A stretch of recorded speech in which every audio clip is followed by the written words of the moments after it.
that the couples could have been availed to that would have stopped that situation. And so I feel that that's the need why we have to make this communication.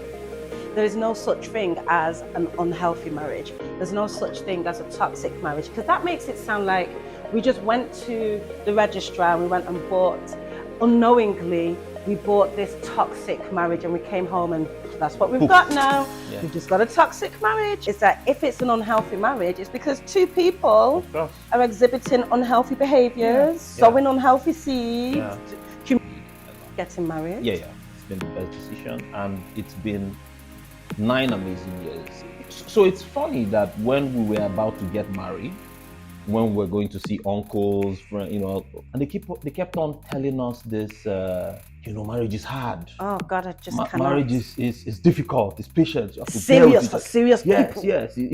We just get.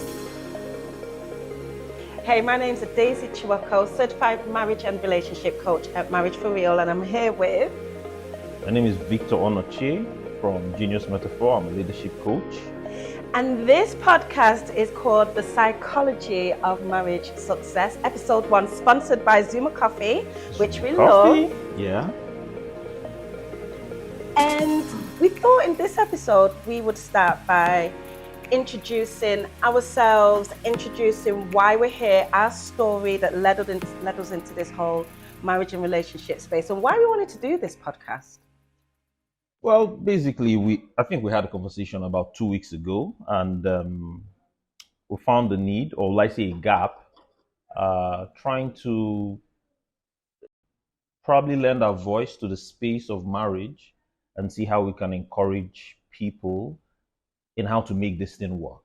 Right. Really, I think one of the key things we looked at was looking at it from a place of principles and a place of mindset. Right. Yeah. And that was because working with couples, we were finding that people, number one, didn't have somewhere professional that they could go to. Yeah. People we were saying that, 5 tips for communication, 6 tips for improved intimacy. But actually, what are the core issues? Yeah. The root causes. And just finding that actually there were so many marriages failing that didn't have to, right? If they actually knew the principles. And when I came, you gave me a specific statistic about marriages, right? Yeah, I told you the divorce rate was off the roof. And I mean, even because most times it's either in the churches, the courts and all that. And there are places that they are even on waiting lists. For divorce. Yeah. Crazy. So that's quite a lot. Right. And just like you said, it could just have been some information that the couples could have been availed to that would have stopped that situation. And so I feel that that's the need why we have to make this communication. Okay. Have this discussion. Well, you start. How did you? Well, no, let's not even go there yet. Yeah. Let's go to how long you've been married. Okay. How have you found marriage? Give us all that info. Okay, so this year will be 9 years. This will be 9 years in marriage. Kudos. And but obviously we get to you. But then I won't show off. Okay, let's wait for you to show off. Yeah. So, but I think the thing is, it's been the best decision I've made in my life. Getting married? Yeah. It's been the best decision, and it's been 9 amazing years. I mean, we're together with my wife on Easter Sunday, and we had the conversation, and it's been amazing. So it's funny that when we were about to get married, when we were going to see uncles, those that were, and they kept on telling us this. Marriage is hard. Oh God, I just cannot. Marriage is difficult. It's patient. You have to serious for serious people. Yes. We just kept on getting all that, and for everybody we visited, I and my wife will look at ourselves like, we'll be in the car, we'll be like, I hope we're able to survive this whole thing, But then, when the marriage, 1 year, 2 years, we're like, when do we get to the point where those things they were seeing, and you get to realize that marriage is really about 2 people just combining together, joining forces to go on life journey. Nothing too complicated. We tend to make it too complicated. And really, the truth is, it's the individual who really has the problem, if there is a problem. That's really what it is. So if marriage is having an issue, it's really individuals having issues they need to deal with. I love what you said there, because there's something I say that many people might find a little bit controversial, but just in line with what you just said, there is no such thing as an unhealthy marriage. There's no such thing as a toxic marriage, because that makes it sound like we just went to the registrar and we went and bought, unknowingly, we bought this toxic marriage and we came home and that's what we've got now. Yeah. We've just got a toxic marriage, or we've just picked up this unhealthy marriage. And it's like, well, we've got an unhealthy marriage. I mean, what can we do about it? Whereas what you're saying, what I agree with, is that if it's an unhealthy marriage, it's because two people are exhibiting unhealthy behaviors, sowing unhealthy seeds, communicating unhealthily, and creating an unhealthy marriage. That's what it is. Boom. So, boom to you. Okay. So, myself and the love of my life, Mr. Chiwoko, have been married for 18 years. Boom! And we're together for 22. So we feel like he literally put on my Instagram post the other day, babe, we are literally getting old together. I'm like, let's have the old. Let's just say we're growing together, right? Okay. And ours wasn't a smooth journey. Okay.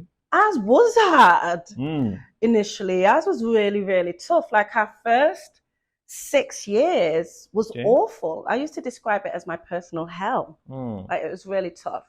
And that's what led me into marriage coaching, because we went through so much poor communication, arguing all the time, infidelity, disconnection, toxic atmosphere, the works. We went through it.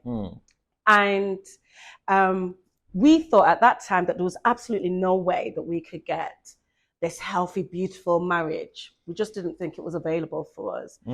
But like you said, dealing with us as individuals, right? Doing the work, right? Being humble enough to take responsibility. Being humble enough. Right? Being humble enough to take responsibility. We absolutely turned our marriage around, turned it around to where now we describe our marriage as our greatest blessing.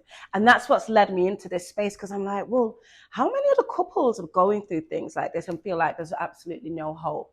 So I went on a journey of study and observation and research and come up with this great blueprint. And that's why I'm here talking to people like you, because we're on a mission.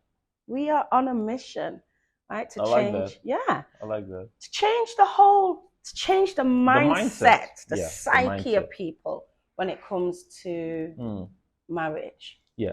So the psychology of marriage success. Basically, the reason we're doing this is to be able to help couples, intending couples, to be able to navigate their journey through marriage. More importantly, from a place of the mindset. Basically, that's the psychology of marriage success. And so this is a show which we intend to journey with you guys on, both of us, and we intend to put out episodes weekly or bi-monthly? Every 2 weeks. Every 2 weeks, yeah. So expect something from us every 2 weeks. And we're doing it with Zuma Coffee. So if you're interested in love, relationships, how to have a thriving, amazing, strong, solid, healthy, exciting marriage, then absolutely you need to be connecting with us. We'll be releasing videos every 2 weeks. Follow us on our Instagram handles, Marriage for Real with Adaeze Chiwoko and Victor Onochi. Right? And our YouTube channel is The Psychology of Marriage Success. All right, Victor, so before you mentioned that obviously we're doing this we've called it the psychology of marriage success, because we really believe that the core of everything starts with our mindsets, right? Yeah, the mind. What we believe, our understanding. But tell the people how mindset and marriage connects, because I don't think people really understand that. I don't think people really get it. So give them the explanation. So mindset, obviously, your mindset is your state of mind, the way you think about things. Right. And your reality, I mean, your life basically is flowing from a place of your mindset, the way you think about things. You know, that's what is determining the actions you take, what you say to someone, the level you are able to aspire, and all that kind of thing. Now, that mindset also is the same thing affecting the marriage. Because, for instance, if I really care about my spouse, in my mind, I would go the extra mile. I would be more patient with her. I would I'll be more loving, Right. basically. Mindset. Now, the thing is, we can't say mindset theoretically without it being practical. That means that what you're seeing happening is really your mindset. What you're really seeing happening, the level you are long suffering, the level you are understanding, and it's coming from a philosophy. And philosophy is mindset. That means everybody has a script of what they think something is. Right. You understand? And you are playing that script consciously or unconsciously. If you really believe that you should be soft spoken, you should be soft spoken to your spouse. If that's your internal belief, if that's your real belief, you'd obviously be soft spoken. But if that's not your philosophy, it's not your mind, it's not in your mindset, you probably would flip, if you're trying to have a conversation. So the idea of mindset is to really call us, that this thing is not it's not rocket science. It's not rocket science. It's really paying attention to who you are and how you think about things. Honestly, I think that that everything we do, not just in marriage, and I think you just said it, everything we do in life is based on how we think, which is based on this underlying continual script of beliefs that we hold. But here's the thing. Many people don't actually know or identify what that script is. Right? Many of us don't even know what our core beliefs are around marriage. True. Right? And so that's the mindset that we want to wake up in people, right? Like, really, some of these actions, these behaviors, when I'm angry, I shut down and retreat. Well, what's that? What's the mindset around that? And if we can shift that mindset, then you're going to have a different approach. And what I've found as well is that people have habits and behaviors that and I call them relationship habit and behaviors. When we're in conflict, I'm going to get defensive. When I'm unhappy, I'm going to go silent. When I am happy, I'm going to be open, right? These are all sort of behaviors, but they're all linked to what we believe. True. So if we have a set of behaviors that are giving us some results, because that's the line, isn't it? It's the mindset, what we believe, that is causing our behaviors and choices and habits that's giving us the result that we have, the result of this healthy marriage or this unhealthy marriage. True. So if we have the unhealthy marriage, we need to look back at the habits and behaviors. That's where most people stop. Okay. But what we're calling people to do is let's go beyond that. Let's go behind that and say, what's the mindset? What's the belief? What's the understanding? So, listening to what you were saying, so this is the thing, that even when people want to get married, there are a lot of underlining things they're coming with. The religion, they're coming with, the tribe. So you hear where a parent will say, marry from your tribe, right? Marry from your church. The idea is that it's simpler to deal with things when we have already been formed from these places. It's also the mindset. So it's also a mindset. It's a core belief. Yeah.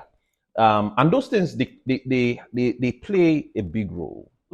But it's very important to understand the real reasons why these things succeed or not. Because you have situation of people who are married from the same church, the same mosque, the same religion, the same village, the same everything, but then you put them in the house and they still are going to have issues. They're still going to have, it doesn't mean that when those things are sorted out, that we're now from the same tribe, the same this and that, then it will work out.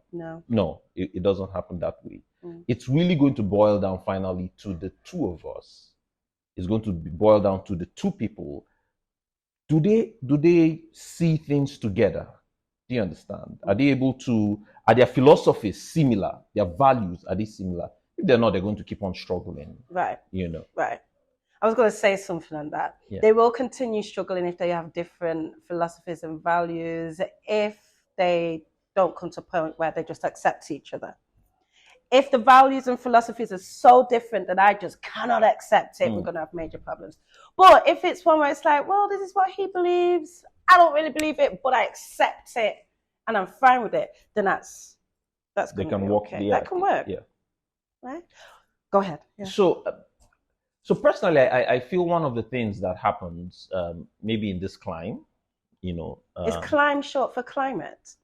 Area, Nigeria, like climb. Like, okay, yeah, climb. maybe that's. I've never heard that before. In this climb, is there is that possibility that a young man just comes of age, feels that okay, he's at a point where he wants to get married, and he looks for in the circle who is available, who can I marry, who can I take as a wife. The challenge here comes.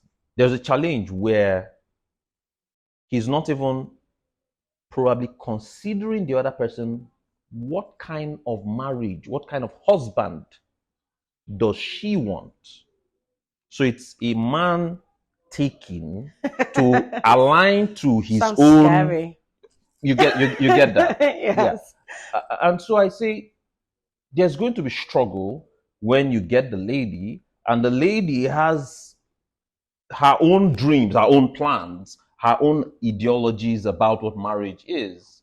But you come, you sell it to her to come in, and she agrees, and you get in, and then you want it a certain way, and she doesn't want it a certain way.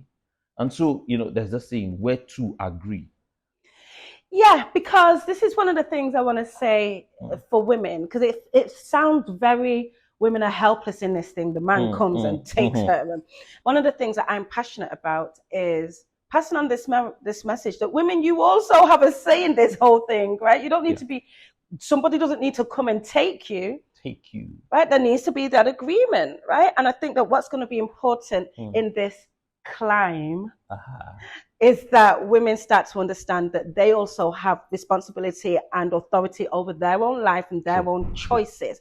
And if they allow their choices to be taken away from them, they're going to allow themselves to be put into situations that won't suit them. Now you're already in that situation and you're trying to set up boundaries that you weren't clear on initially. If you had those boundaries, you wouldn't have agreed to let somebody take you and force you into their situation. That doesn't align with who you are, right? Mindset, my brother, my sister, is so important. Yeah. So I think it's also a thing. So that's where personal development comes in. That's where self-awareness. Right. Know thyself. Yeah, know thyself. And I think it's something, even parents, when you're raising children, you need to help them in order for them to know themselves. Come on. To be able to know what they want. Come on. Because if you don't know what you want, marriage is not for children. That's the way I see it. Serious for serious people. No, it's not that it's for serious people, but it's for the word matured adults, independent people. And when I say independent, I'm not, because when you say independent, it's like, okay, I have my money. No, that's not it. As much as you have your mind, you can make your decisions. You know what you want. It's not somebody doing it for you. You're not a child anymore. So if that is the case, that means you have thought of what you think marriage is. You have seen daddy and mommy's marriage. You have seen uncle's marriage, auntie's marriage, friends, daddy and mommy's marriage. And you've watched different things. And I think at some point you start having an idea of what you want yours to be. So that when you're meeting Mr. or you're meeting Mrs., you guys are discussing and you are seeing whether two of you, Oh, Victor, what you're just saying now has just triggered something in me. Something that I've been very uncomfortable with in terms of how the church handles this coming together, a man taking the woman and placing the responsibility of the choice on a pastor or on a prophet. right? So where the pastor or somebody might see a woman Mm-hmm. and it's the pastor that will make that decision for the lady. Well, I've got to speak to my Really? pastor. Yeah, you're That not seeing happens? that? Oh my gosh, absolutely. And if the pastor says, no, this isn't the man for you, that's it. Really? Yes. Yeah, absolutely. Or a prophet of God comes and says, God has shown me your husband, and points at someone, and that's it. Well, the prophet says that you're my husband, so let's go with it. Mm. And so this is what you're talking about, these external sort of forces making these choices for Mm. you without you knowing what you want, right? And then walking on that path to really discover. And that's the whole point of dating, right? Dating is to Exactly. collect data. Exactly. Well, let me go on these dates and get to Mm-hmm. know you and Mm-hmm. experience you. Mm-hmm. And, but if that's based on, well, pastor said no, so it's a no, boy, I mean, that's other people having responsibility over your life. Then when it doesn't work, who are you going to blame? Those who told you that this was the person. So it's like a big. It's a huge. Listen, that's why we started this podcast. Yeah. Because number one, we need to get this all off our chest. Yeah. Yeah. Yeah. And number two, though, more importantly, we want you to break the cycle of miserable, unhappy marriages. And we want you to know that actually you can have this great, fulfilling marriage. I'm not lucky in love. It's not about fluke. We're not particularly favored. I wasn't blessed for marriage, right?